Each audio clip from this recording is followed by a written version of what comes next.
Have you ever felt someone knew exactly what you were thinking? Not just reading your expressions, but actually accessing your private thoughts? Today's story isn't about subtle body language or intuition. It's about an encounter that challenges everything we understand about human connection and the boundaries between minds. Whether you're a skeptic or believer, this experience on an ordinary bus ride will make you question: how well do we really know the limits of human consciousness? And more importantly, how connected are we to the thoughts and feelings of those around us? Not just reading your expressions or anticipating your next move, but actually accessing the private sanctuary of your mind.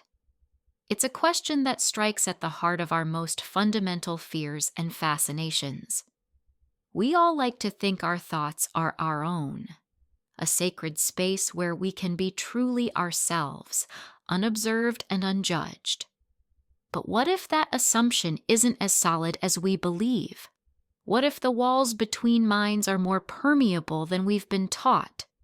Today's story challenges everything we think we know about the boundaries of human consciousness. It's an encounter that took place on a routine bus ride in Adelaide, Australia, the kind of everyday setting where extraordinary things seem impossible. But sometimes, it's in these most mundane moments that reality shows its strangest face.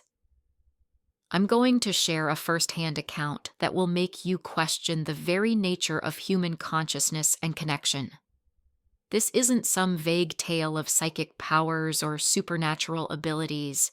It's a detailed, specific experience that defies conventional explanation.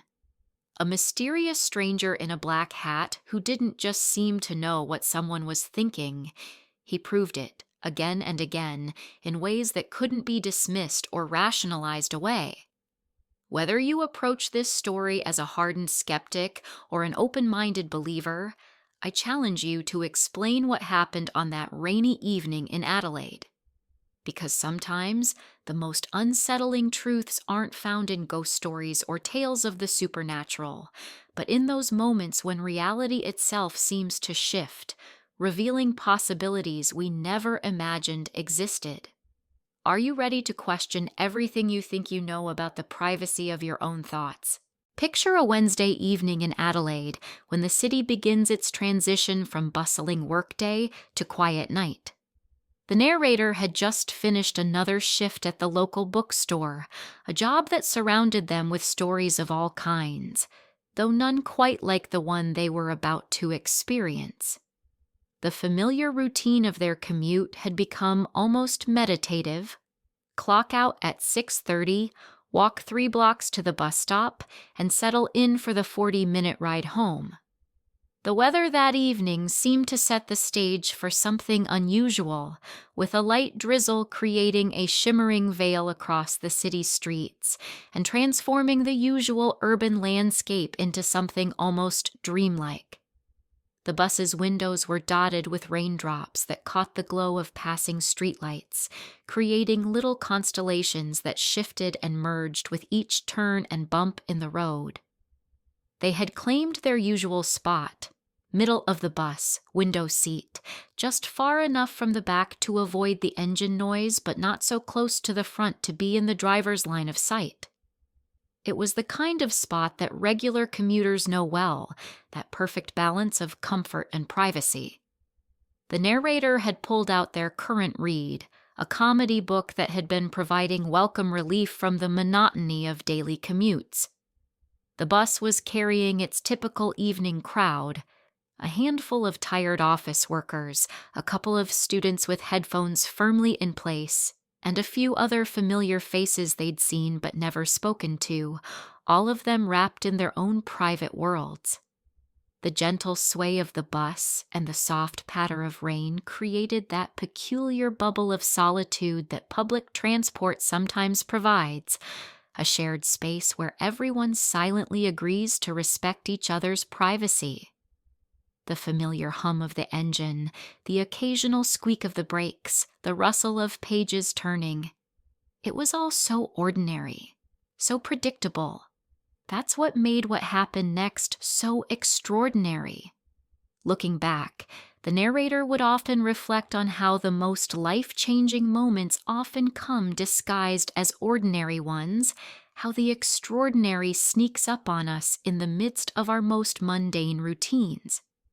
Who would have thought that this everyday bus ride, one of hundreds they'd taken before, would become the setting for an encounter that would challenge everything they believed about the nature of human consciousness and connection? The bus had just made its regular stop at Victoria Square when he appeared, a figure who seemed to step not just onto the bus, but into a different realm of possibility altogether.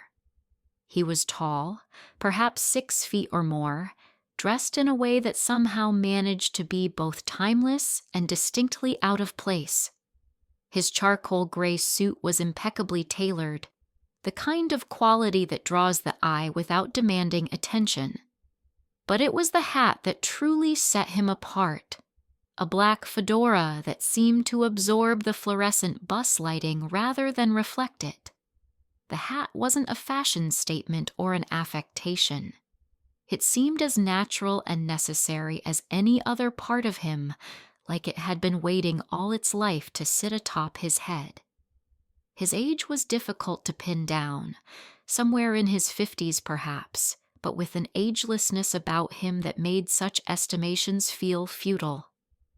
His movements were deliberate and graceful, each step placed with purpose as he made his way down the aisle. What struck the narrator most was his presence. He didn't just occupy space, he seemed to alter it somehow, as if the air around him operated according to slightly different rules. He chose a seat directly across the aisle from the narrator, a choice that felt both random and inevitable. While other passengers maintained the usual studied indifference of public transport, this man sat with an air of alert awareness that was almost predatory in its intensity. His posture was relaxed yet attentive, like a theater patron waiting for a performance to begin. The narrator noticed him glancing their way several times, each look accompanied by a slight smile that seemed to hold secrets. But it wasn't just his looks or his smile that created unease. It was his reactions. As the narrator read their book, a collection of humorous essays, the stranger would chuckle at precisely the right moments, his timing perfect for jokes he couldn't possibly see. These weren't vague responses to the narrator's own reactions. They came slightly before, as if he was reading along despite the book being angled away from him, its text far too small to discern from his position. Each laugh was subtle but deliberate, like a gentle reminder that normal rules of perception might not apply to him. The other passengers seemed oblivious to his presence, or perhaps they were deliberately avoiding acknowledging him, the way people often do with anything that threatens their understanding of reality. The narrator found themselves wondering if they were the only one who could see him, then immediately dismissed the thought as ridiculous. Though in retrospect, perhaps it wasn't so ridiculous after all. The tension of those silent minutes stretched like a rubber band, growing tighter with each of the stranger's knowing smiles and perfectly timed chuckles. When he finally spoke, his voice was exactly what you might expect from his appearance, cultured and warm, with an accent that was impossible to place, as if he'd learned English from every corner of the world simultaneously.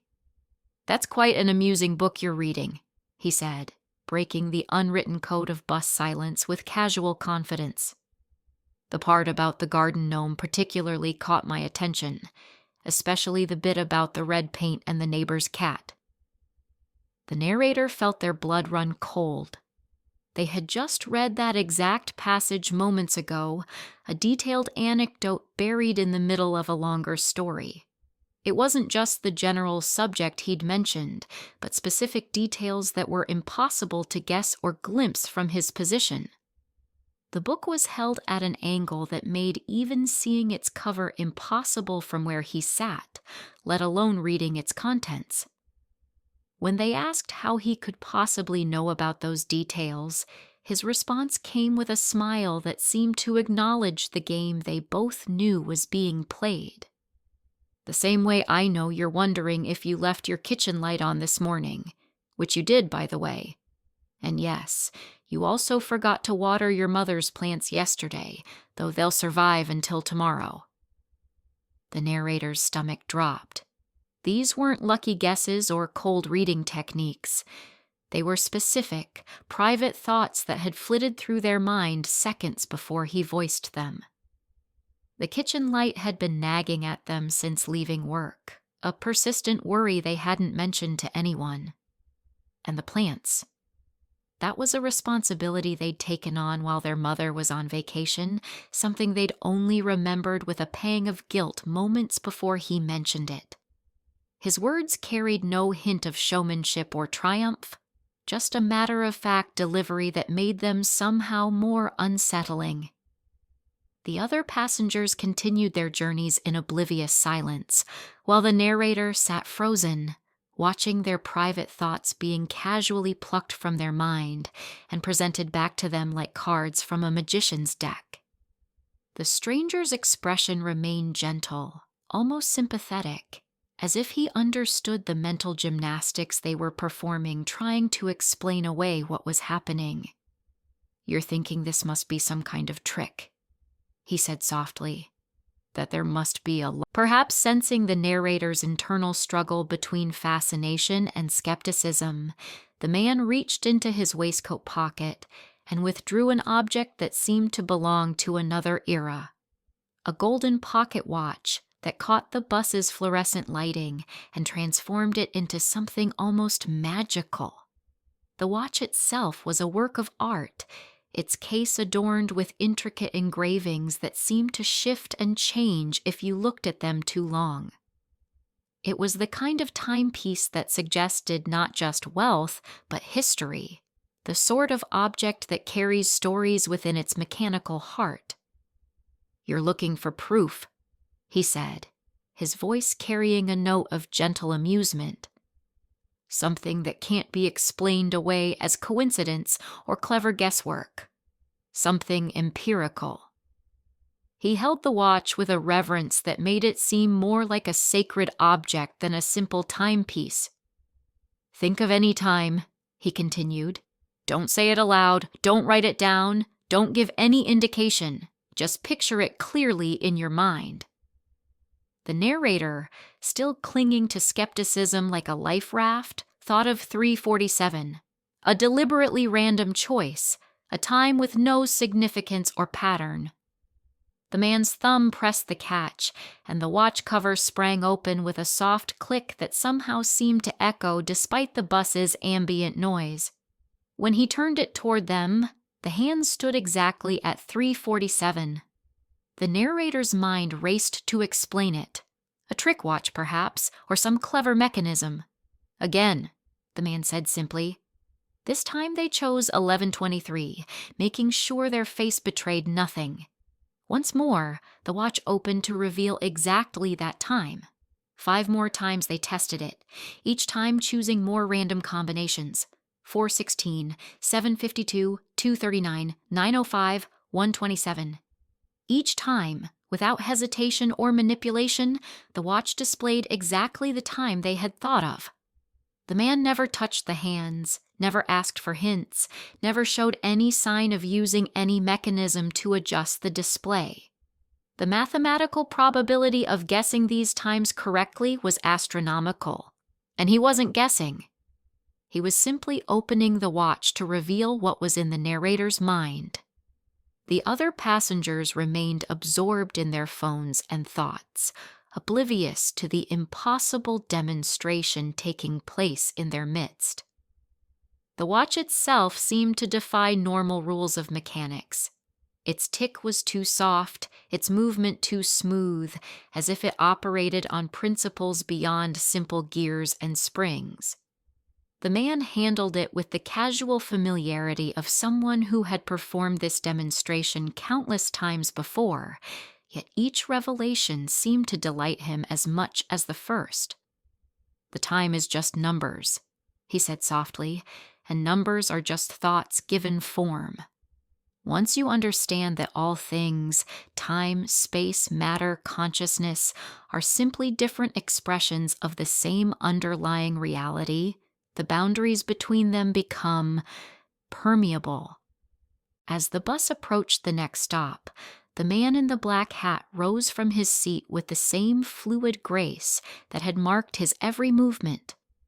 There was something both beautiful and unsettling about his motion, as if he was performing a dance to music only he could hear. The overhead lights caught the brim of his hat in a way that seemed to bend the shadows around him, creating an effect that the narrator's mind struggled to process.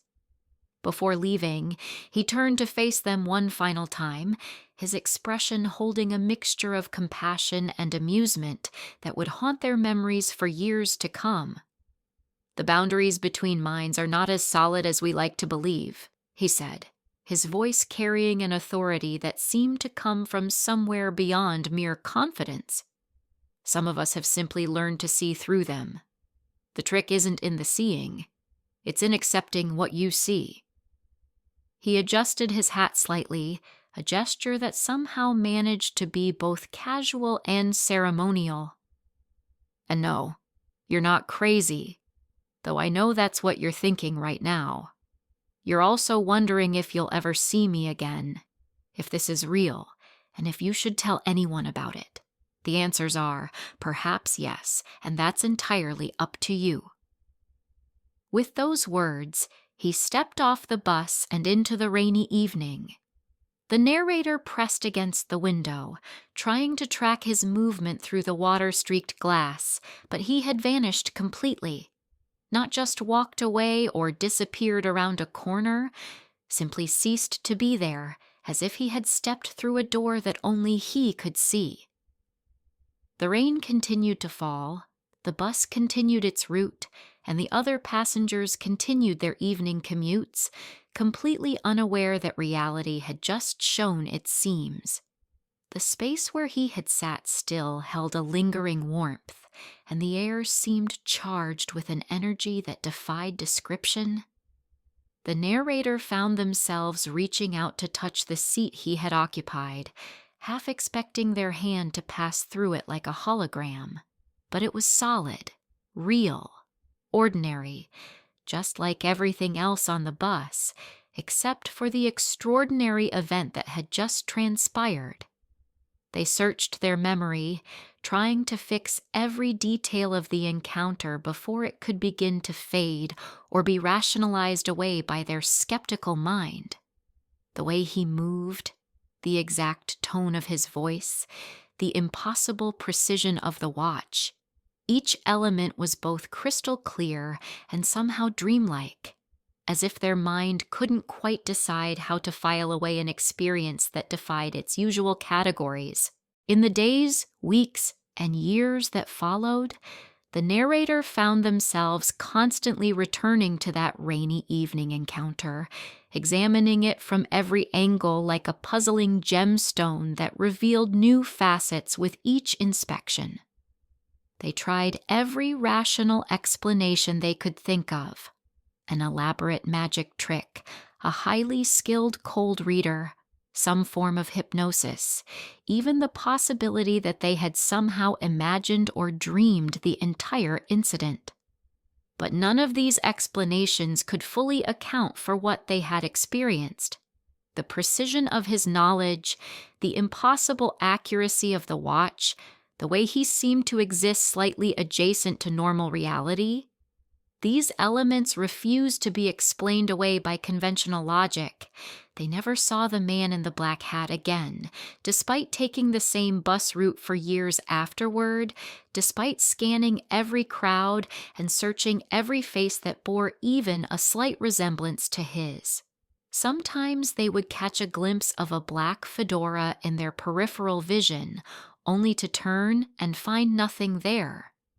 The experience fundamentally altered how they viewed the world and their place in it. Every interaction became tinged with the possibility of something more, something deeper than surface-level communication. They found themselves wondering about the true nature of consciousness, about the barriers we assume exist between minds, about the limits of human perception and capability. The encounter left them with questions that no amount of research or rationalization could answer. What are the true boundaries of human consciousness?